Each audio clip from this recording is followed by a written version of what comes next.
सचेत हौं, सजग रहौं, सुरक्षित बनाऊं। तैयार रहनुहोस्, सुरक्षित बस्नुहोस्। CMG COVID-19 update. नमस्कार, क्यापिटल मिडिया ग्रुपको नियमित प्रसारण CMG कोभिड-19 अपडेटमा यहाँलाई स्वागत छ। म कृष्ण तिमल सिन्हा। यो बसाइमा हामी समग्रतामा पछिल्लो समयमा विश्वव्यापी महामारीका रूपमा फैलिएको कोरोना भाइरस कोभिड-19 यसले समग्रमा विश्वमा अहिले पारिराखेको क्षति, औषधि विज्ञानमा भइराखेका प्रगति अनि नेपालमा यसको असर अनि विश्व समुदायमा भइराखेका रोकथामसँग सम्बन्धित उपायबाट हामीले सिक्नुपर्ने विषयहरू के हुन सक्छन्, सँगसँगै लकडाउनको समयमा हामी के कस्ता अनुशासनभित्र रहने अनि यो समयमा राज्यको भूमिका के हुन्छ, सुरक्षाकर्मीको भूमिका के हुन्छ, सञ्चारकर्मीको भूमिका के हुन्छ लगायतका विषय हामीले जोड्दै आएका छौँ। तर आजको बसाइमा चाहिँ हामी यो विषयलाई संवादमा परिवर्तन गर्दैछौँ। आज हामीसँग साहस र दृढ सङ्कल्पका कथाहरू, कोरोना भाइरसले बढी बन्दी बनेको वुहानको कथा समेटेको एउटा पुस्तक जुन विश्वका विभिन्न 50 भन्दा बढी मुलुकमा उनीहरूले आफ्नो भाषामा प्रकाशित गरिसकेका छन्, छापिसकेको छ र नेपालमा यो पुस्तक प्रकाशन गर्ने मकालु पब्लिकेसनका प्रोप्राइटर वासुदेव ढकालसँग आज हामी संवाद गर्दैछौँ। समग्रतामा चीनको त्यो कोरोनाको उद्गम स्थल भनेर आक्षेप खेपिराखेको वुहानमा कोरोना भाइरसको महामारीको समयमा कस्ता कस्ता काम भए र नेपालले के गर्न सक्थ्यो। स्वागत छ यहाँलाई। धेरै धेरै धन्यवाद। एउटा यही किताबमा बढी केन्द्रित हुन चाहिँ सबै कुरा यही छ। यो किताबले जे उजागर गर्न खोजिराखेको छ त्यो कुरा अहिले सम्पूर्ण रूपमा विश्वले पनि भनिराखेको छ। वुहानले जे गर्यो गजब गर्यो। हामी पनि त्यही मोडल अपनाएर लकडाउनको समयमा छौँ। आजका दिन विश्व प्रेस स्वतन्त्रता दिवसको दिन पनि परेको छ। सुरुमा म यो वुहानमा लकडाउनको समयमा त्यहाँका सञ्चारकर्मीले, पत्रकारले निर्वाह गरेको भूमिका र उनीहरूलाई राज्यले गरेको व्यवहारबाटै सुरु गरौँ न, किनकि आज प्रेस फ्रिडम डे पनि हो। हस्, सर्वप्रथम त यो प्रेस फ्रिडम डेको उपलक्ष्यमा तपाईँको यो लोकप्रिय संस्था क्यापिटल FM लगायत सम्पूर्ण पत्रकार बन्धुहरूलाई विशेष शुभकामना व्यक्त गर्न चाहन्छु। म पनि एउटा प्रकाशन गृहको एउटा सञ्चालकको नाताले विशेष चाहिँ नै आभार, विशेष शुभकामना व्यक्त गर्न चाहन्छु। र तपाईँले प्रश्न गर्नुभयो वुहानमा सुरु भएर फैलिएको कोरोना नामको जुन अहिले एउटा विषाणु संसारभर फैलिएको छ, यसलाई त्यहाँको सरकारले कसरी कन्ट्रोल गरेर त्यहाँ पत्रकारहरूको भूमिका के रह्यो भन्ने सन्दर्भमा यो किताबको अन्त्यमा हेर्नुभयो भनेदेखि लामो एउटा सूची दिएको छ, जसमा त्यो कोरोना कन्ट्रोलको सिलसिलामा सम्बद्धता जनाएका अथवा चाहिँ सहभागी भएका या भूमिका निर्वाह गरेका तमाम चाहिँ मिडिया हाउसहरू, मिडिया सम्बन्धी विभिन्न संस्थाहरू र पत्रकारहरूको त्यहाँ नाम उल्लेख गरेको छ र त्यो विशेष त्यहाँ विशेष आभार व्यक्त गरिएको छ कि पत्रकारहरूले आफ्नो ज्यानको बाजी राखेर त्यो वुहानको चाहिँ नि हस्पिटलमा गएर अझ अपरेसन एकदम सिरियस बिरामी मर्न बाँच्नुको दोसादमा छ, त्यो अपरेसन कक्ष, सघन उपचार कक्षभित्र पनि डाक्टर सँगसँगै गएर डाक्टरले चलाएको कैँचीको फोटो शुद्ध राखेका छन्। त्यो सबै चाहिँ यो किताबमा भएका अधिकांश चाहिँ फोटोहरू र मेजर चाहिँ समाचारहरू पत्रकारहरूले नै चाहिँ प्रकाशन गरेका चिजहरूबाट सङ्ग्रह गरेर चाहिँ निकालिएको छ। तपाईँको किताबको अगाडि नै तपाईँले देख्न सक्नुहुन्छ एउटा सिरियस बिरामी चाहिँ डाक्टरले चाहिँ डोर्याएर लगिरहेको छ, जुन चाहिँ तपाईँको वुहानमा एउटा 10 दिनभित्र बनेको 1000 बेडको अत्याधुनिक चाहिँ अस्पताल थियो, जसको नाम होउसनसान राखिएको छ। होउसनसानको चाहिँ अर्थ के हुन्छ भने अग्निदेवता पर्वत भन्ने अर्थ लाग्छ। अग्निदेवता भनेको के अर्थ लगाइएको छ त्यहाँ भने तातोको प्रतीक, र यो विषाणु भनेको के हो भन्दाखेरि यो भाइरस चाहिँ चिसोको प्रतीक। चिसोलाई मार्ने के भन्दा तातो र त्यो प्रतीकात्मक रूपमा चाहिँ त्यसको चाहिँ नाम राखिएको छ। यो किताबको मेन चाहिँ नै चित्र नै त्यहाँ लाँदै गरेको एउटा बिरामी देखाइएको छ, जुन फोटो पनि पत्रकारले नै खिचेको हो र पत्रकारले नै उपलब्ध गराइदिएको हो। त्यसकारण चाहिँ नि तपाईँले के बुझ्नुहोस् भने यो किताबको सृष्टि हुनमा नै, यो किताब बन्नमा नै पत्रकारको भूमिका छ, मेजर भूमिका छ।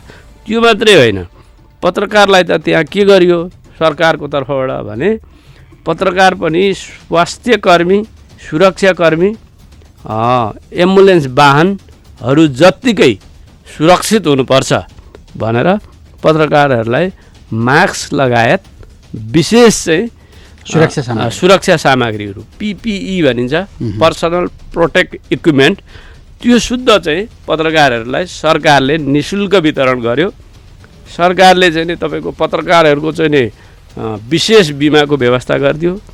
पत्रकारहरूको चाहिँ नि तपाईँको अनिवार्य रूपमा परीक्षण गर्नुपर्ने, किनभने उनीहरू त जहाँ पनि पुग्नुपर्छ। एउटा हस्पिटलमा डाक्टरको त एउटा मात्रै हस्पिटल होला होइन, पुलिसको अथवा सुरक्षाकर्मीको त एउटा चोकको मात्रै जिम्मा होला होइन, एम्बुलेन्सको त एउटा मात्रै एम्बुलेन्स होला, सर्टेन ठाउँबाट बिरामी ल्याउने होला। तर पत्रकार नपुगेको ठाउँ हुँदैन, नपुगेको हस्पिटल हुँदैन। त्यसकारण पत्रकारलाई चाहिँ विशेष चाहिँ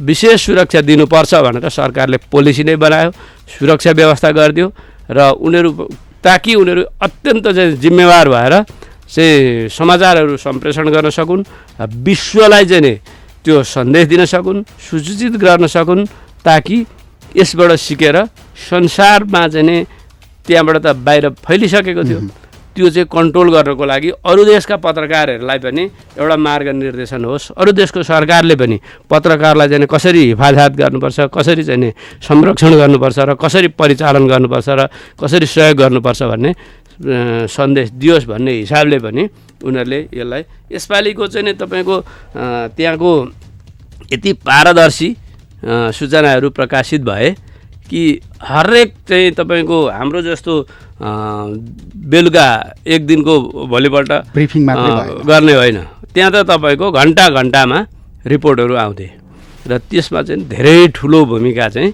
पत्रकार, एक नम्बर भूमिकै पत्रकारको भयो। जसरी स्वास्थ्यकर्मीले मान्छे बचाए नि, त्यो बचाएको सन्देश त्यो चाहिँ समाजमा पुर्याउने काम चाहिँ विश्वलाई दिने काम गर्यो। त्यो मात्रै होइन, कहाँ कहाँ मान्छे अड्किएका छन्, कहाँ खान पुगेको छैन, कहाँ मान्छेलाई समस्या छ, कहाँ मान्छे बिरामी छ होइन, कसले चाहिँ सेवा सुविधा चाहिँ पाउन सकेको छैन, त्यो शुद्ध सूचित गरे। त्यो प्रयत्न अहिले लकडाउनको समयमा नेपाली सञ्चारकर्मीले, नेपाली सञ्चार माध्यमले राज्यको अथवा सञ्चारगृह सञ्चालकको भूमिका के छ कसो छ भन्दा पनि त्यो भूमिका त हामीले पनि निर्वाह गरिराखेका छौँ, हाम्रो सञ्चारगृहहरूले पनि निर्वाह गरिराखेका जस्तो देखिन्छ नि। मान्छे अलपत्र परेका छन्, मान्छेले खान पाएका छन्, भोकानाङ्गा जनताहरू धेरै भए, राज्यको भूमिका पुगेन भनेर खबरदारी गरिराखेका छन्। तर राज्य एक्ज्याक्टली त्यो क्वेसन त मैले तपाईँलाई गर्छु, तपाईँ सञ्चारकर्मी, तपाईँलाई चाहिँ के गर्यो राज्यले होइन? मैले त सुनिराखेको छु हाम्रो सिडिओ र प्रहरी नपुगेको ठाउँमा पत्रकार कसरी पुग्यो भनेर उल्टो क्वेसन गरेको चाहिँ सुनिराखेको छु लाग्छ होइन? सिडिओलाई थाहा हुँदैन त्यो त त्यहाँ त पहिले त त्यो पत्रकारलाई पो माला लगाइदिनु पर्ने होइन र? यस्तो रिस्क लिएर होइन, तिमीले सुसूचित गर्यौ भन्नुपर्ने होइन र? अब राज्यले कति गरेको छ त्यो त तपाईँहरूले जान्ने कुरा हो, तपाईँहरू भुक्तभोगी हो होइन? तर तपाईँहरूले गर्नुभएको छ, कतिपय कमजोरी भयो होला, कतिपय साधन स्रोतको कमी होला, कतिपय सरकारको सहयोग असहयोगको वातावरणको चाहिँ अभाव होला। तर हुँदाहुँदै पनि त यो लकडाउनको बेलामा चाहिँ होइन एउटा यस्तो चाहिँ पुस्तक प्रकाशित भएको विषयमा तपाईँले चासो राख्नुभयो, बोलाउनु भयो होइन, यसबारेमा अन्तर्क्रिया गर्नुभयो, यो तपाईँको चाहिँ सानो भूमिका हो त। यो पनि त मान्छेलाई सुसूचित हुने होइन। ल यो किताब त पढ्न पर्ने रहेछ है, यसभित्र त सबैका दायित्वहरू चाहिँ उल्लेख छन्। यसमा तपाईँको सुरक्षाकर्मीको चाहिँ दायित्व उल्लेख छ, जनसाधारणको चाहिँ भूमिकाको बारेमा चाहिँ यसमा उल्लेख छ, त्यसमा स्वास्थ्यकर्मीको छ होइन, अन्य भोलिन्टियरहरूको छ, अनि फ्याक्ट्रीवालाको छ, किसानको छ, औषधि उत्पादकहरूको छ। त्यसो भएको हुनाले अब यो सूचित गर्ने पनि त तपाईँले सानो निर्वाह त पुरा गरिराख्नु भएको छैन नि।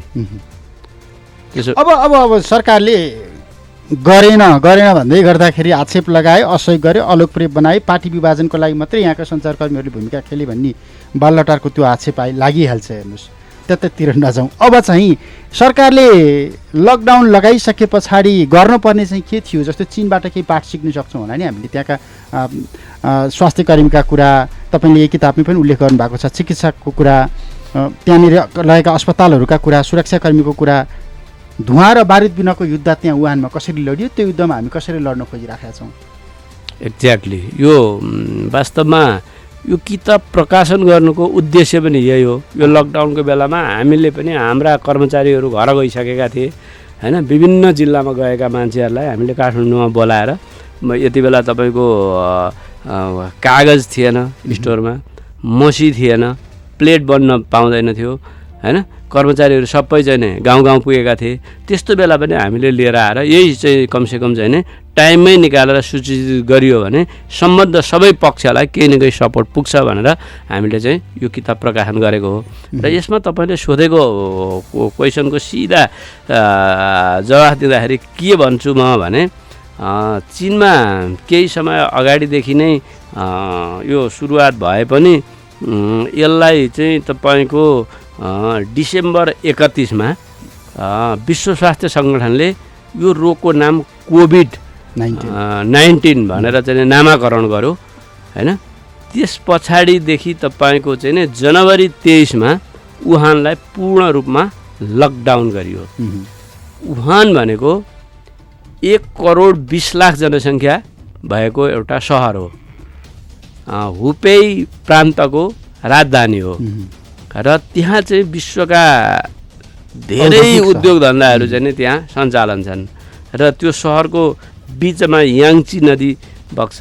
त्यो याङ्ची नदीमा चाहिँ तपाईँको करोडौँ लाखौँ लाख टन चाहिँ सामानहरू त्यहाँबाट विश्वभर चाहिँ आयात निर्यात हुन्छ।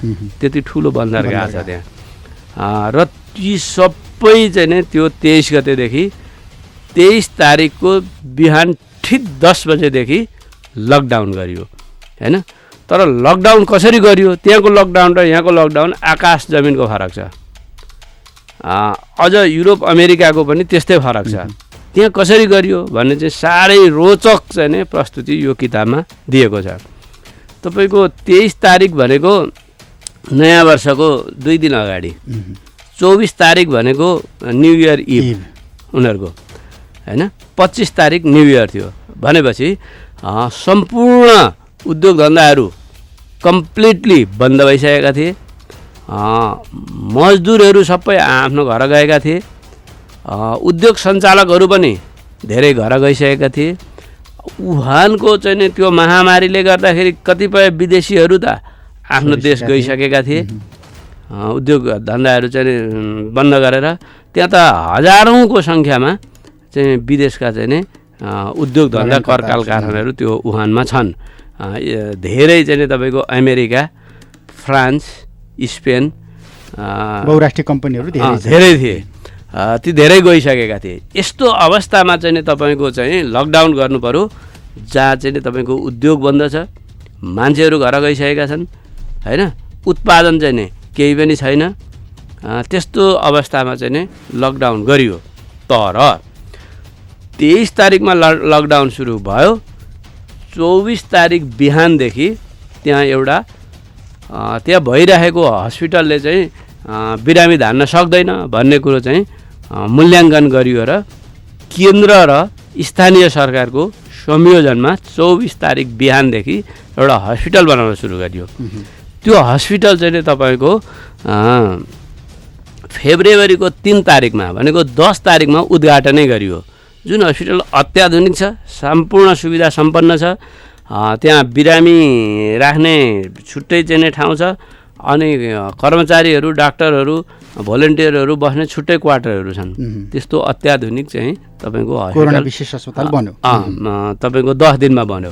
त्यो 10 दिनमा चाहिँ हस्पिटल बन्नको लागि कम्तीमा 7,000 मान्छेले 24 घन्टा काम गरे। सैकडौँ हजारौँको सङ्ख्यामा त्यहाँ एक्सकाभेटरहरू चाहिँ चलाइए। चेन मेन्टेन गरेर 24 घन्टामा 24 घन्टा काम भयो। अब त्यसरी चाहिँ काम गर्नको लागि कच्चा पदार्थ चाहियो, सामग्रीहरू चाहियो, निर्माण सामग्रीहरू चाहियो। त्यो कसरी आपूर्ति गरे भन्दाखेरि ती घर पुगेका सम्पूर्ण मजदुरहरूलाई बोलाइयो। त्यो घरमा चाहिँ पुगेका सम्पूर्ण चाहिँ उद्योगको चाहिँ साहुहरूलाई बोलाइयो नयाँ वर्षको लागि गएका मान्छेहरूलाई। कोही घर पुगेका थिए, कोही बाटैमा थिए, कोही रेलमा थिए होइन, कोही बसमा थिए, कोही आफ्नो निजी कारमा थिए। त्यो कार कहाँ पुगेको छ तीबाट मुभ भयो। कोही घरमा भर्खर झोला मात्रै बिसाएका थिए, फर्की झोला मात्रै बिसाएका थिए अनि त्यही झोला बोकेर तुरुन्त फर्के। त्यहाँको चाहिँ मान्छेको अनुशासन हेर्नुहोस् होइन। अब हाम्रो चाहिँ के भयो भन्दाखेरि ठिक उल्टो भयो। हाम्रो चाहिँ मान्छे तपाईँको उद्योगमा भएका मान्छेलाई पनि त्यहाँ नियमित चाहिँ सामग्री पनि चाहिँ आपूर्ति गरिएन अनि घर जान पनि दिएन, काम पनि लगाइएन। हाम्रो ठुलो समस्या त्यहाँ भयो। अब यहाँको सरकारले भनेको जस्तो यो कन्फ्युज भयो, सरकारले कुरो बुझेन, यो विषय बुझेन। अहिले पनि म त सम्बन्ध निकायलाई यो किताब चाहिँ पढ्न चाहिँ निवेदन गर्छु र यो अनुसार लागू गर्यो भने अहिले पनि धेरै कुरो बिग्रेको छैन। गर्नु के पर्थ्यो भनेदेखि चीनमा तपाईँको 3टा चाहिँ तपाईँको क्याप बनाइयो, रातो, पहेँलो र हरियो। तपाईँ पहिलो लक्षण भनेको ज्वरो, तपाईँलाई 100 डिग्रीभन्दा माथि ज्वरो छ भने तपाईँ उपचार गर्न गइहाल्नुहोस् होइन। त्यो प्राइमरी धेरै छ, 3-4 छ भनेदेखि त तपाईँको रातोमा पर्नुभयो, तपाईँ अलिकति लक्षण देखिएको छ पहेँलोमा पर्नुभयो, तपाईँ स्वस्थ हुनुहुन्छ हरियोमा पर्नुभयो। हरियोमा परेको मान्छे घरभित्र बस्ने होइन, हरियोमा परेको मान्छे काममा जानु पर्यो र काम गर्ने ठाउँ सुरक्षित हुनु पर्यो।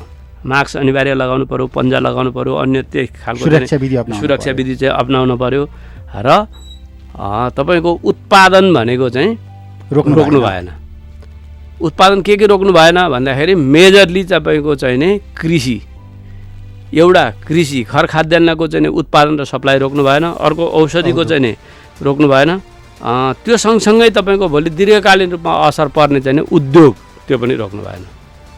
त्यसो भएको हुनाले त्यो विधि चाहिँ हामीले फलो गर्नु पर्यो। हामी कहाँ त्यो भएन। हामी कहाँ त तपाईँको के छ भने बाहिरबाट आएको मान्छे पनि बोर्डरमा बसे होइन। कतिपय मान्छेलाई हिन्डुल गर्न हुँदैन भन्यो, खानेकुरा दिएन, नभएपछि तिनीहरू चाहिँ बाध्य भएर सोलुखुम्बुको मान्छे दार्चुला हिँडेर पुगेका छन् होइन। अनि बाटामा पुलिसले चाहिँ नै रोक्छ होइन। अब पुलिसको पनि कमजोरी होइन, किनभनेदेखि उसलाई आदेश त्यही छ होइन। समन्वय भएन, सरकारले चाहिँ यसलाई चाहिँ समन्वय गर्न सकेन। हामीले के गर्नु पर्थ्यो भन्दाखेरि त्यसै गरी हामीले सेलेक्ट गर्नु पर्थ्यो। बिरामी जतिको अनिवार्य उपचार, शङ्कास्पद जतिको अनिवार्य परीक्षण र स्वास्थ्य जतिलाई अनिवार्य काममा चाहिँ गर्नु पर्थ्यो, लगाइनु पर्थ्यो। त्यसो भएको भए हामी के गर्न सक्थ्यौँ भने सबै कुरो सुचारू हुन्थ्यो। हाम्रो उद्योग पनि चल्थ्यो, कृषि पनि चल्थ्यो होइन, औषधिको सप्लाई पनि चल्थ्यो, चेन चुनिँदैन थियो। हाम्रो चेन वास्तवमा लकडाउन भनेको चाहिँ रुट कट हो। हजुर हजुर होइन, जरा त्यो बिरामी कहाँ छ त्यसको जरा काट्ने हो। हजुर, तर हामीले त्यो काम गर्न सकेनौँ होइन। जरा फैलिराख्यो के भित्रभित्रै हो, व्यवस्थित भएन। आज यहाँ केन्द्र सरकारले चाहिँ तपाईँको लकडाउन भन्यो, स्थानीय सरकारले चाहिँ नि गाडी पठाइदियो मान्छेको लागि। अनि यहाँ थुनिएका मान्छे गए होइन। गर्नु के पर्थ्यो भनेदेखि तपाईँको चाहिँ नि त्यसभित्र बिरामी पनि हुनसक्छ, चेक गर्ने मेकानिजम भएन होइन। हजुर, अब यहाँनिर जस्तो सञ्चारकर्मीको भूमिका पनि देखियो। हामी सरकारको भूमिकाका विषयमा अथवा सरकारको जिम्मेवारीको विषयमा पनि हामीले चर्चा गऱ्यौँ। समग्रतामा फरक चाहिँ के देख्नुभयो तपाईँले? जुन चीनको त्यो महामारीग्रस्त क्षेत्रमा जहाँ सुरुमा पुष्टि भयो महामारी कहाँबाट उत्पत्ति भयो अहिलेसम्म वैज्ञानिकहरूले पत्ता लगाइराखेको अवस्था छैन, जहाँनिरबाट पुष्टि भयो त्यहाँको परिदृश्य लकडाउन हुँदै गर्दाको भइराख्दाको परिदृश्य र यहाँको परिदृश्यमा के चाहिँ गर्न सक्थ्यौँ हामीले? जस्तो काठमाडौँ जस्तो एउटा सुरक्षित सहर भनिएको छैन, आजसम्म त हामी एउटा पनि सङ्क्रमण छैन, सङ्क्रमण शून्य ठाउँमा छौँ, ग्रिन जोनमै छौँ नि। तर यहाँको दैनिकी हेर्नुहोस् त। त्यहाँ के भयो भने जनवरी 23 को ठिक 10 बजे लकडाउन गरियो। त्यसलाई अघिल्लो दिन घोषणा गरियो। 10 बजेभन्दा अगाडि वुहानमा आउन चाहने र वुहान छोड्न चाहनेहरूलाई समय दियो र ठिक 10 बजे पछाडि जुन गाडी जहाँ थियो त्यही रोकियो र कताबाट आएको हो त्यहीँ फर्काइयो। मान्छेको गन्तव्य कहाँ थियो होइन, कहाँबाट चाहिँ ऊ कहाँ जाँदैछ होइन, ऊ कहाँबाट निस्केको थियो त्यहीँ फर्कायो 10 बजे पछाडि। 10 बजे अगाडि जति मान्छेहरू निस्किए र के गरियो भन्दाखेरि सम्पूर्ण चाहिँ एकैचोटि चाहिँ लकडाउन गर्यो र परीक्षणकोलाई सबभन्दा तीव्र गरियो। जो जहाँ छ त्यहीँ परीक्षण गर्यो। हो त्यहीँ। अनि ती सबैलाई त्यहाँको लकडाउन भनेको त कस्तो छ भने यो पुस्तक पढ्नुभयो भने थाहा हुन्छ। हामी त लकडाउन भन्छौँ, बिहान बेलुका चाहिँ यसो चाहिँ टहलिन निस्किन्छौँ, कर्फ्यूको समय सक्यो अब त जाउँ बाहिर हो भन्छौँ नि। तर त्यहाँ त झ्याल पनि खोल्दैन थिए। झ्याल पनि एकछिन धेरै उकुस मुकुस भयो भने एसी छैन भने बेलुकातिर एकछिन झ्याल खोल्थे। तर त्यहाँ के थियो भन्दाखेरि कुनै पनि मान्छे बिरामी भएको चाहिँ जानकारी दिने बित्तिकै तत्काल तपाईँको त्यहाँ चाहिँ स्वयंसेवकहरू पुगेर उसलाई हस्पिटल लगिहालिन्थ्यो। र त्यहाँ 3टा कुरा चाहिँ अनिवार्य 3टा कुरा हुन्थ्यो। एउटा तपाईँको निरोगी मान्छे अनिवार्य स्वयंसेवामा र काममा जानुपर्ने, शङ्कास्पद मान्छेको अनिवार्य रूपमा परीक्षण गर्नुपर्ने र बिरामीको अनिवार्य रूपमा उपचार गर्नुपर्ने। यो सम्पूर्ण निःशुल्क। र जो मान्छे घरमा चाहिँ नि तपाईँको यो 3वटा क्याटेगोरीभित्र कुन पर्छ भनेर नछुट्याउन्जेल उसलाई बस्ने खाने त्यो सम्पूर्ण त्यहाँ चाहिँ खानेकुराहरू पुर्याउने सबै चाहिँ नि व्यवस्था निःशुल्क गरिएको थियो राज्यले। अब त्यो कसरी सम्भव भयो 1,20,00,000 जनसङ्ख्यालाई भन्दाखेरि बाँकी रहेका सम्पूर्ण प्रान्तबाट किसानहरूले खाद्यान्न यसरी सप्लाई गरे कि त्यहाँ तपाईँको खाद्यान्नको अभाव त होइन, खाद्यान्न बढी भयो। त्यस्तो स्थिति रह्यो। कुनै तपाईँको प्रान्तले तपाईँको चाहिँ नि 100 टन तपाईँको आलु पठायो भने अर्को चाहिँ प्रान्तले 100 टन प्याज पठायो।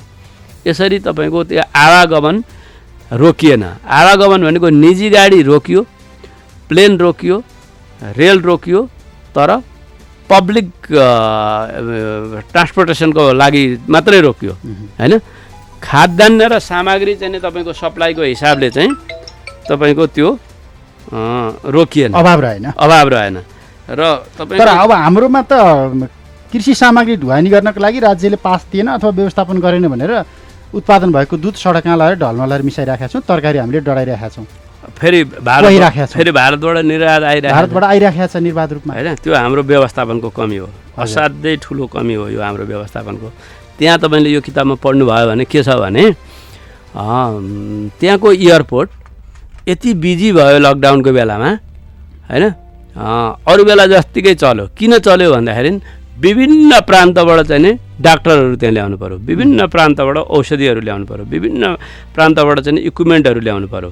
त्यति मात्रै होइन, तपाईँको चीनमा चाहिँ नि त्यो कोरोना चाहिँ नि जब फैल्यो विश्वभरि रहेका चाइनिजहरूले चाहिँ पैसा सङ्कलन गरेर मास्क किनेर अन्य चाहिँ नि औषधि र उपकरणहरू किनेर पैसा चाहिँ नि लिएर त्यहाँ चाहिँ नि तपाईँको कार्गो फ्लाइटहरू यति पठायो कि 100 करोड फ्लाइटहरू त्यहाँ गए होइन।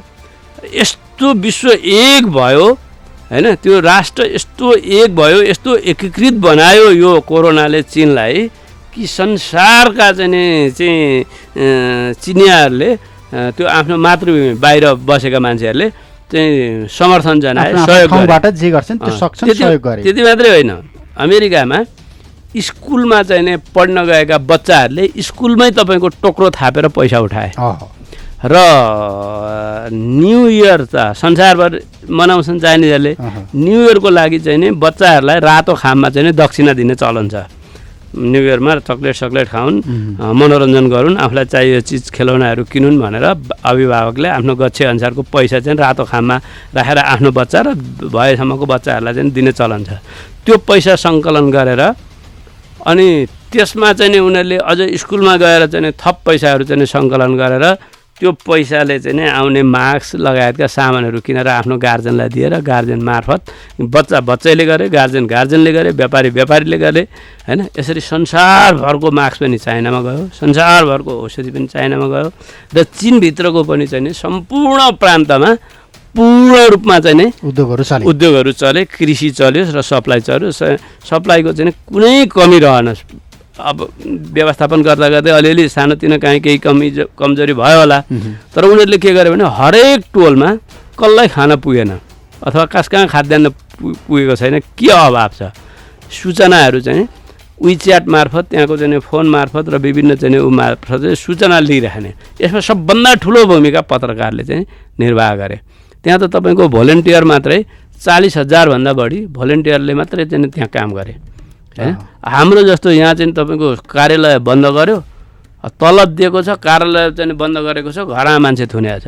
आखिरी त्यो सरकारी कर्मचारीकै अभिगत त्यही छ नि, 70-80 हजार घरमा अनि तपाईँको यो बेला भनेको त हामीले कृषि उत्पादन गर्ने बेला हो नि। हाम्रा किसानहरू हेर्नुहोस् त, कोही थानकोटमा छन्, कोही पारी बोर्डरमा छन् हैन।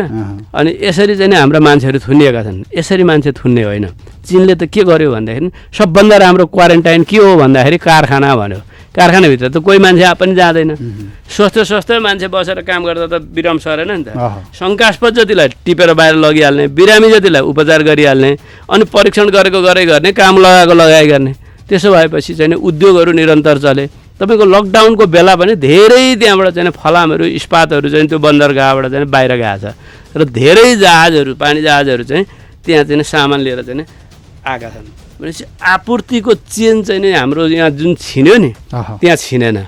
तपाईँको चाहिँ दुध पोखिनु पर्ने कारण दीर्घकालीन रूपमा समस्या देखिनु। अब त्यो दुध चाहिँ तपाईँको काठमाडौँमा चाहिँ ल्याएर सरकारले एउटा चाहिँ 3 फेज लाइन दिएर चाहिँ ल यो दुध चाहिँ पकाऊ भनेर कुराउने पकाएर चाहिँ तपाईँको सस्तोमा बाँडिदिएको भए भोका मान्छेले चिउरासँग कुराउने खाँदैन थिए, खुवा खाँदैन थिए हैन। तरकारी त्यहाँको टिपेर लिएर आएर एउटा सामान्य मेकानिजम बनाइदिएको भए तरकारी तपाईँको काठमाडौँको जनसङ्ख्या वात्तै घटेको थियो, धेरै मान्छे गएको थियो, अरू बेलाभन्दा सस्तो हुन्थ्यो तरकारी हैन। ताजा खाना पाउँछ, किसान फालिराखेको छ, कुहिराखेको छ, यता खान पाएको छैन हैन। यो हाम्रो मेकानिजमको कमी हो। सरकार चाहिँ अब आफै चाहिँ नि सरकार चाहिँ नि यो एउटा आफ्नै समस्यामा चाहिँ नि घुम्यो क्या सरकारको चाहिँ यही बेला चाहिँ तपाईँको चाहिँ सत्ता समीकरणको कुरोमा चाहिँ विभिन्न चाहिँ समस्याहरू देखिए, सरकार त्यसमा लाग्यो, जनताले हामीले दुःख पायौँ। अर्को स्वास्थ्य कर्मीको भूमिकाका सन्दर्भमा, अस्पतालहरूको भूमिकाका सन्दर्भमा चाहिँ के देखिन्छ अनुभवका आधारमा? हामी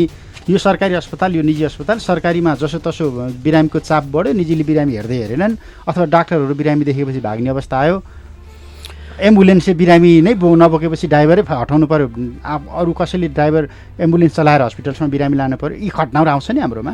अब यो यहाँ दायित्व उत्तरदायित्वका सन्दर्भमा यी कुराहरू चाहिँ त्यहाँ कसरी व्यवस्थापन गरिएको थियो? अब सिङ्गो चीन चाहिँ यस्ता विभिन्न किसिमका ठुल्ठुला महामारीबाट पटक पटक पीडित भएको र त्यसलाई समाधान गर्न सक्षम भएको हुनाले उनीहरूसँग पूर्वाधार थियो, अनुभव पनि त्यही अनुभव थियो। किनभने सन् 2003मा आएको सार्समा यसै गरी तपाईँको छोटो समयमा बेजिङमा असाध्यै ठुलो एउटा हस्पिटल बनेको थियो र जुन हस्पिटलको चाहिँ नै नक्साहरू राखिराखेका थिए, सुरक्षित थिए 17 वर्ष अगाडिको कुरा, त्यसलाई चाहिँ तपाईँको अहिले त्यही नक्साहरू ल्याएर मोडिफाई गरेर त्यही ग्रुपले 10 दिनमा हस्पिटल बनायो हैन।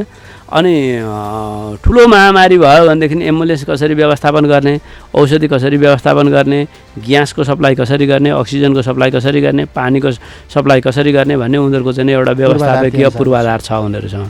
त्यसले गर्दाखेरि उनीहरूलाई त्यति धेरै गाह्रो भएन। र बाँकी रह्यो डक्टरको कुरो। डक्टरमा चाहिँ तपाईँको यस्तो त्यहाँको चाहिँ स्वास्थ्य कर्मीहरूमा यस्तो किसिमको चाहिँ भावना भयो, मरौँ मेरो पेसेन्टलाई त बचाउनै पर्छ भन्ने किसिमको चाहिँ भावना भयो। कुनै पनि मान्छे म घर पुगेको छु, बिदामा छु, म आउँदिनँ भनेर कसैले पनि भनेन। सबै मान्छेहरू चाहिँ यो नयाँ वर्ष भनेको प्रत्येक वर्ष आउँछ, यसपालि मनाइएन त के भयो, अर्को वर्ष मनाउँला भनेर सबै मान्छेहरू चाहिँ यसमा समर्पित भए। तपाईँको त्यहाँ कुनै कुनै औषधि कम्पनीहरूमा चाहिँ नि धेरै टाढा पुगेका मान्छेहरू सम्पर्क हुन नसकेर आउन नसकेको अवस्थामा के गर्यो भनेदेखि त्यहाँको स्थानीय सरकारले चाहिँ भोलिन्टियर चाहिँ माग्यो। तपाईँको 400 भोलिन्टियर माग्दाखेरि 4000को चाहिँ निवेदन पर्थ्यो र त्यो त कसरी छान्ने समस्या हुन्थ्यो। हाम्रो लोकसेवाको भन्दा बढी त्यहाँ समस्या हुन्थ्यो। फ्रीमा काम गर्न आउने हैन। अनि फ्रीमा तपाईँको चाहिँ त्यो तपाईँको विभिन्न प्रान्तहरूले त औषधिहरू फ्रीमा दिने, तरकारीहरू फ्रीमा दिने, रातभरि चाहिँ तरकारी टिपेर, जाडोको सिजन चाहिँ हिउँ परेको छ त्यस्तो बेलामा रातभरि चाहिँ नि उनीहरूले चाहिँ तरकारी टिपे र भोलिपल्ट तपाईँको सङ्कटग्रस्त त्यहाँ चाहिँ नि तरकारी पुर्याए। त्यो गाडी त्यहाँ के गरेको थियो सरकारले भनेदेखि खाद्यान्न बोकेको, सुरक्षाकर्मी बोकेको, निर्माण सामग्री बोकेको, औद्योगिक कच्चा पदार्थ चाहिँ बोकेको कुनै पनि गाडीलाई रोकटोकै नगर्ने, मात्रै पर्यटक र यात्रुवाहक बसहरू बन्द भए। हो निजी Public सवारी vehicle-हरू। निजी सवारी चलाउनै नपाउने होइन। किनभनेदेखि तपाईँलाई यदि कहीँ जानु, तपाईँ बिरामी पर्नुभयो, तपाईँकोमा खाद्यान्न सक्यो भने त तपाईँले राज्य छ चाहिँ नि त। सूचना गर्ने बित्तिकै तपाईँको चाहिँ विदिन मिनट तपाईँ कहाँ चाहिँ आइपुग्छ। तपाईँलाई के चाहियो, एम्बुलेन्स चाहियो कि, तपाईँलाई पानी चाहियो कि, तपाईँलाई खानेकुरा चाहियो कि, होइन विदिन मिनट। अब कतिसम्म भने विदेशी नागरिकहरूको त राज्यले घोषणै गरेको थियो, कोही पनि मान्छे विदेशीलाई मात्रै चाहिँ तपाईँको सम्पर्क गर्ने, अङ्ग्रेजी जान्ने अथवा तत्त देशको चाहिँ भाषा जान्नेहरूको चाहिँ एउटा भोलिन्टियर टिम बनाएको थियो होइन। वुहानमा नेपाल हेर्ने एउटा छुट्टै युनिट थियो, फ्रान्स हेर्ने एउटा छुट्टै युनिट थियो, पाकिस्तान हेर्ने छुट्टै युनिट थियो, इन्डिया हेर्ने छुट्टै युनिट थियो। त्यसरी तत्काल तुरुन्त त्यो मेकानिजमहरू तिनीहरूले तयार गरे। र स्वास्थ्य कर्मीको भन्नुहुन्छ भनेदेखि त डाइपोर्ट लगाएर चाहिँ उनीहरूले काम गरे। किनभने त्यो पिपिई लगाएपछि तपाईँको भित्र बाहिर गरिराख्नु, टोइलेट जान, खाना खान जान मिल्दैन थियो। त्यस कारण डाइपोर्ट लगाउनुभन्दा अगाडि नै उनीहरूले के गर्नुपर्ने, टोइलेट जानुपर्ने हो कि, चिया खानुपर्ने हो कि, कफी खानुपर्ने हो कि, त्यसरी काम गरियो। र तपाईँको त्यो उपचारका क्रममा त्यहाँ को पुगेन, राष्ट्रपति गएनन् कि, प्रधानमन्त्री गएनन् कि, उप प्रधानमन्त्री गएनन् कि। प्रधानमन्त्रीले त गएर चाहिँ डाक्टरहरूलाई थमथम्याएर तपाईँ बिरामीसँग काम गर्नुहोस्, हामी तपाईँसँग काम गर्छौँ भनेर त्यो ढाडस दियो। कफी खुवाए, कफी होइन। तपाईँ मान्छेले चाहिँ नि त्यो अपरेसन सकेर सिजर राख्नु भएको छैन, प्रधानमन्त्रीले सँगै कफी खाऊँ भने होइन। अनि बेलुका अलिकति चाहिँ रिलिफ भयो, दिनभरि उभिएछन्, बेलुका चाहिँ नाचगानमा चाहिँ सहभागी भए होइन। र तपाईँ त्यति बेला चाहिँ त्यो डाक्टरहरूको चाहिँ विशेष व्यवस्था, इन्सुरेन्सदेखि लिएर चाहिँ विशेष व्यवस्था गरिएको थियो। डाक्टरलाई धाप मार्दै चाहिँ नि राष्ट्रपति हिँडे, मनोबल बढाइदिए। अनि बिरामीहरूलाई के भन्यो भने तपाईँहरू चाहिँ हाँस्नुहोस्, रोग निको हुन्छ। अनि म्युजिक बजाइदिने, एउटा बिरामी चाहिँ नि तपाईँको बेडमा बसेर खुट्टा चलाउने, नाचको अभिनय गर्ने, यस्तो किसिमको चाहिँ आत्मबल पनि आत्मबल बढाउने काम गरियो। तपाईँको विदेशमा एकजना कलाकारले चाहिँ डाक्टरलाई प्रोत्साहन गर्नको लागि एउटा चाहिँ गीत बनाइयो, जुन असाध्यै चर्चित भयो। र डाक्टरहरूले चाहिँ सर्जरी गर्दाखेरि त्यो गीत गुनगुनाउँदै, त्यो गीत सुन्दै उपचार गरे। र सिङ्गो चिनभरि यस्तो चाहिँ तपाईँको चाहिँ ब्यानर बनाइयो, उहाँ तिमी चाहिँ नि सक्षम हौ होइन, तिमी बलवान हौ, तिम्रो पछाडि हामी छौँ, त्यस्तो चाहिँ नि एउटा सन्देश चाहिँ नि दियो।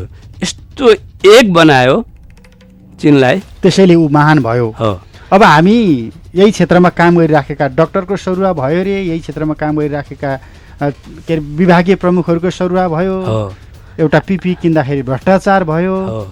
अब त्यहाँ त यस्तोबाट गुजिराखेका छौँ नि। अब तपाईँले यही किताब पढ्नुभयो भने पिपी कसले बनायो, मास्क कसले बनायो होइन, कुन औषधि कुन कम्पनीले बनायो, कसरी सप्लाई गर्यो, तपाईँको राति 12 बजे चाहिँ नि बनिसकेको औषधि तपाईँको तत्काल तुरुन्तै फास्ट ट्रेनबाट हुन्छ कि, हेलिकप्टरबाट हुन्छ कि, प्लेनबाट हुन्छ कि, तत्काल पठाइयो।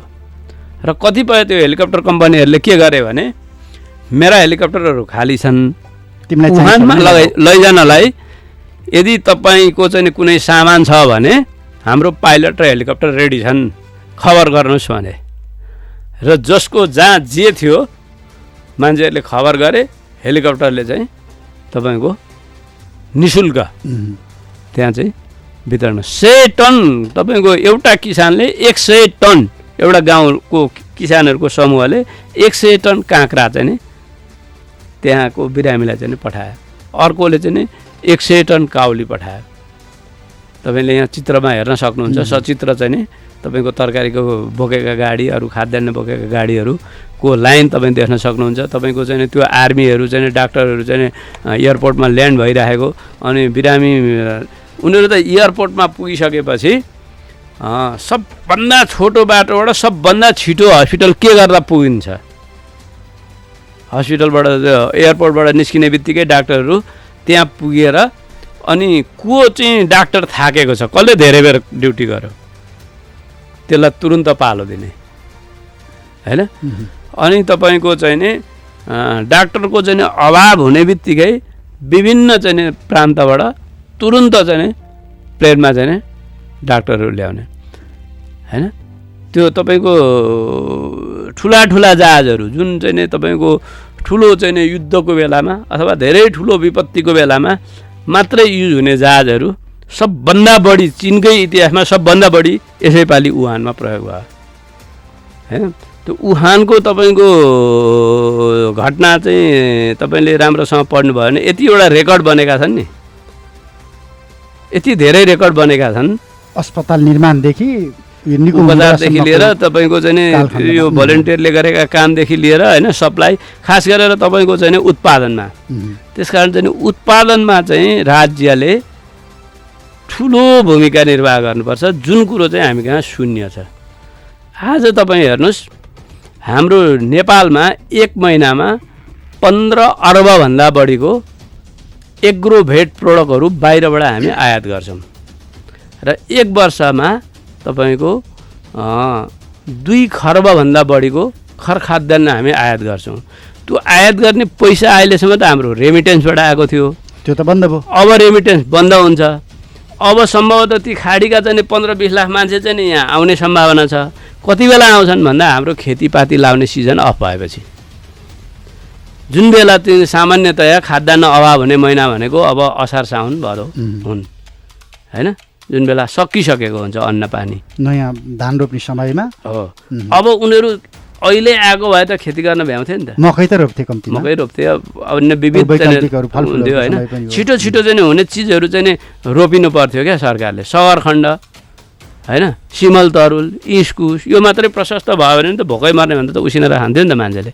अहिले चाइनामा तपाईँको 2 महिना अगाडि अब हामीले उनीहरूले चाहिँ के गर्यो भने जङ्गली चाहिँ नि जीवजन्तु नखाने, माछा मासु कम गर्ने आउन खोजिराखेको थिएँ। अब यो महामारीले समग्रतामा मान्छेको जीवनशैलीमा केही परिवर्तन आउँछ त्यो देखिएको छ। मैले त्यो अन्त्यमा त्यसबाटै बिट मार्न खोजिराखेको थिएँ। हो, अब चीनमा त तपाईँको हेर्नुहोस् नामै तोकेर यो चिज चाहिँ अब खान प्रतिबन्ध भनेर लगाइदियो होइन। अब कतिपय सी फुडै कम गरिरहेका छन् होइन। माछा मासु नै अब भेजिटेरियनको सङ्ख्या बढ्ने सम्भावना देखिएको छ क्या चीनमा होइन। त्यो चाहिँ अन्त पनि देखिन सक्छ होइन। त्यो कुरो चाहिँ नि युरोप र अमेरिकाले नेग्लिजेन्स गरे, अहिले भोगिरहेको। उनीहरूले चाहिँ लकडाउन भनेको केही पनि होइन, लकडाउनको लागि बनेका मुलुक होइनन्। स्वतन्त्रता खोसिने मुलुकमा मात्रै हो चाहिँ लकडाउन भनेको, स्वतन्त्रतामाथि तालाबन्दी गर्ने हो लकडाउन भनेको भनेर चाहिँ उनीहरू चाहिँ हिप हिप हुर्रे गरेर बाटामा बसेर चाहिँ बियर खाए होइन। फुटबलको त्यत्रो गेम आयोजना गरे, जसले गर्दाखेरि चाहिँ युरोप तपाईँको चाहिँ एकैचोटि चाहिँ फैलियो। अमेरिकाले त्यही गर्यो होइन। हामीले लकडाउन चाहिँ गऱ्यौँ तर विधि पुर्याएनौँ। चीनबाट त्यति कुरो सिकेर उत्पादनलाई, स्वास्थ्य मान्छेलाई काममा पठाउने होइन, सम्भावितलाई परीक्षण गर्ने र बिरामीलाई चाहिँ उपचार गर्ने गरेको भएदेखि यो समस्या आउँदैन थियो। अब लाइफस्टाइल त कति चेन्ज हुन्छ, धेरै नै चेन्ज हुन्छ जस्तो मलाई लाग्छ। मैले त अस्ति एउटा मिडियामा पढेको थिएँ, नेपाल एकाडेमीले प्रकाशन गर्ने शब्दकोशमै कोरोना सम्बन्धी चाहिँ नि 100 करोड शब्द थपिने भए होइन। लकडाउन होइन, क्वारेन्टाइन, सेल्फ क्वारेन्टाइन होइन, यस्ता चाहिँ शब्द सङ्ग्रहमै शब्दहरू थपियो भनेपछि हाम्रो चाहिँ नि बिहेभियरमा त धेरै चेन्ज आउने नै भयो होइन। अब यसले चाहिँ नि तपाईँको नेपालमा उपयोग गर्न जानु भने त नेपाललाई त खासै ठुलो क्षति पनि छैन जस्तो लाग्छ। हाम्रो पुरानै जीवनशैली हो जुन हामीले अलिकति अपभ्रंश भइराखेको थियो, त्यसमा फर्किनु मात्रै पर्छ। किन भन्नुहुन्छ भने हामी दिनको अरबौँको चाहिँ तेल बाल्थ्यौँ, अहिले तेल चाहिँ नि बालेको छैन। हाम्रो दिनको 100 किलोभन्दा बढी सुन आउँथ्यो, त्यो पैसा बचेको छ। कति चाहिँ गाडीहरू आउँथ्यो, त्यो पैसा बचेको छ होइन। हुन त यसलाई घरमा चाहिँ नि आगो लगायो भने खरानीको खाँचो हुँदैन भन्ने कुरामा पनि प्रयोग गर्न सक्छन्, तर त्यस्तो होइन। यो बेला हामीले राष्ट्र निर्माण गर्ने अवसर थियो क्या। हामीले उद्योग धन्दाहरू पनि नियमित गर्ने अनि कृषिलाई पनि चाहिँ नियमित गर्ने र बिरामीको चाहिँ छनौट गरेर उपचार गर्ने हो भनेदेखि चाहिँ नि अहिले हामीले त विदेशी तेल बाल्नु पर्दैन थियो होइन। हाम्रो बिजुली पनि अहिले आत्मनिर्भर भइसकेका थियौँ। अनि यी मूल्यवान विलासी चिजहरू चाहिँ आयात गर्ने परेको थिएन, पैसाहरू रोकिएको थियो। यो पनि एउटा पोजिटिभ कुरा हो। तर त्यो पोजिटिभ सँगसँगै अर्को थप पोजिटिभ चाहिँ हामीले उत्पादनमा जोड दिन सकेको भए मौसम पनि उपयुक्त थियो। हाम्रो चाहिँ एउटा सुवर्ण अवसर हुन्थ्यो क्या यसको चाहिँ उपयोग। कोरोनाको उपयोग चाहिँ हामीले आफ्नो पक्षमा राष्ट्रहितको पक्षमा चाहिँ धेरै चाहिँ नै प्रयोग गर्न सक्थ्यौँ, त्यो गर्न सकेनौँ। अन्त्यमा यो विपत्तिको बेलामा नागरिकको भूमिका, सञ्चारकर्मीको भूमिका, स्वास्थ्यकर्मीको भूमिका, राज्यको भूमिका सबै बहस गऱ्यौँ। राजनीतिक पार्टीको भूमिका चाहिँ के यस्तै हुने हो त? गाई जात्रे पारा उहाँहरू आफ्नै समस्या अल्मलिनु भयो। यो बेला त सबै विवाद चाहिँ नि बन्द गरेर चाहिँ नि यो एउटा राष्ट्रिय अभियान हो, चीनले कसरी गर्यो, अरू देशले कसरी गरे, हामी पनि त्यसै गरी गर्नुपर्छ भनेर लाग्न पर्थ्यो होइन। उहाँहरूलाई यही बेला सत्ता चाहियो, यही बेला चाहिँ नि भागभन्डा चाहियो होइन। यही बेला चाहिँ नि तपाईँको चाहिँ नि उधारोमा भए पनि प्रधानमन्त्री चाहियो। हेर्नुहोस् न कति लाजमर्दो चाहिँ नि परिदृश्य हामीले देखिरहेका छौँ होइन। यस्तो हुनु हुँदैन थियो। यी सबै कुरो थाती राखेर यति टाइमसम्म चाहिँ हामी यो अभियानमा लाग्ने, अनि यो ठिक भएपछि अनि के गर्नुपर्छ। हाम्रा राजनीतिक लडाइँ, अहिले राजनीतिक लडाइँ गर्ने बेला, राजनीतिक विवाद गर्ने बेला होइन थियो। अहिले त हामी यो चाहिँ नि मान्छेको आँखाले नदेख्ने जीवाणुको विरुद्ध बिना हतियार सबै चाहिँ एकीकृत भएर लडाइँ गर्ने बेला थियो होइन। तर चाहिँ त्यो भएन। राजनीतिक पार्टीहरूले चाहिँ विवेकको आफ्नो जिम्मेवारी चाहिँ पुरा गर्नु भएन। हुन्छ, यहाँको यो महत्त्वपूर्ण अनुभव समयका लागि धन्यवाद। हस्, तपाईँलाई पनि धेरै धेरै धन्यवाद। वासुदेव ढकाल, मकालु पब्लिकेसनका प्रोप्राइटर। विशेष गरी साहस र दृढ सङ्कल्पका कथाहरू कोरोना भाइरसले बन्दी बनेको वुहान, जुन चीनको वुहान क्षेत्र जहाँ पहिलो कोरोना भाइरसको सङ्क्रमण पुष्टि पनि भएको थियो, त्यही क्षेत्रको अनुभवहरू समेटिएर तयार पारिएको एउटा पुस्तक, जुन पुस्तक विश्वका 50भन्दा बढी मुलुकले आफ्नो भाषामा निकालेका छन्। नेपालमा मकालु पब्लिकेसनले यो किताब निकालेको छ। पक्कै पनि चीनले कोरोना महामारी विरुद्धको यो लडाइँ कसरी जित्यो, चीन कसरी एकताबद्ध भयो, अनि चीनको यो वुहान प्रान्तको यो अनुभवबाट विश्वले के सिक्ने, हामीले के सिक्ने भन्ने सन्दर्भमा पुस्तक पठनीय छ। यसबाट धेरै कुराहरू हामीले ज्ञान लिन सक्छौँ। यही विषयमा अलिकति बढी जोडिएर संवाद गऱ्यौँ। समय र संवादका लागि वासुदेव ढकाल, मकालु पब्लिकेसनका प्रोप्राइटर, फेरि पनि धन्यवाद दिन्छु। क्यापिटल मिडिया ग्रुपको विशेष प्रस्तुति कोभिड-19 अपडेटको आजको यो विशेष समय सकिएको छ। प्राविधिक मित्र रमेश भण्डारीका साथ म कृष्ण तिमल सिन्हा पनि बिदा हुन्छु। नमस्ते।